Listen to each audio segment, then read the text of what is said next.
1983 12 වෙනි ප්‍රශ්නේ අපි ඉස්සෙල්ලා කිවමු. නිශ්චලතාවයේ සිට නිදහසේ වැටෙන බෝලයක්.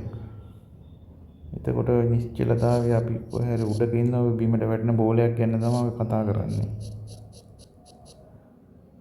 පූර්ණ ප්‍රත්‍යස්ත ගැටුමක්. ඒ කියන්නේ පූර්ණ ප්‍රත්‍යස්ත කියන්නේ මොකක්ද ගන්න පුළුවන්. ඒ කියන්නේ මේ ගැටෙනකොට මෙතන ගැටෙනකොට ශක්ති හානියක් වෙන්නේ නැහැ කියලා කියන්නේ. එතකොට මෙහෙම ගැටෙනකොට මෙහෙම u ප්‍රවේගයෙන් ආවොත් ඒ ගැටෙන මොහොතකට u ප්‍රවේගයෙන් එනවනම් ඒ කියන්නේ මේ පොළොව ස්පර්ශ වෙන මොහොතේම මේ පැත්තට u තියෙනවනම් ගැටුමෙන් පස්සෙත් අනිවාර්යෙන් එතන u තියෙන්න ඕන. ඒ පූර්ණ ප්‍රත්‍යස්ත කියන්නේ මෙතන ශක්ති හානියක් වෙලා නැහැනේ. මෙතන ශක්ති වෙන්නේ භාගයයි mu වර්ගයනේ. එතකොට ශක්ති හානියක් නැත්නම් මේක ආපස්සට එනකොට භාගයයි mu වර්ගයම තියෙන්න ඕන. ඒ කියන්නේ මේ ස්පර්ශ ලක්ෂයේදීම හරිනේ. එතකොට ඒ දත්තෙන් කියන්නේ ඒකයි.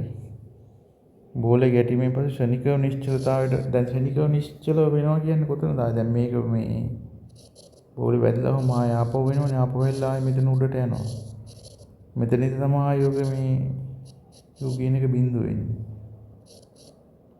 උඩට යනකොට.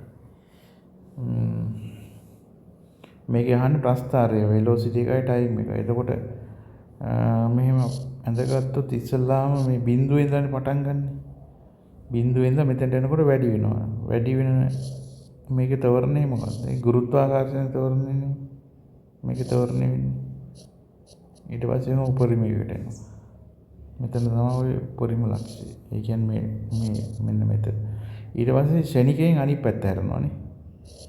ප්‍රවේගයේ ඒ යගේම තියෙනවා ඍණ වෙනවා. ඒ කියන්නේ මෙතන. ඊට පස්සෙත් ආයි ගුරුත්වාකර්ෂණ තෝරණයම තමයි තියෙන්නේ. ඒ කියන්නේ මේ ඇන්ගල් එකම තමයි තියෙන්න ඕනේ. එතකොට මේ අතට යන්න ඕනේ. එතකොට එන්නේ උත්තරේ 3 වෙනි එක ගැලපෙන එක.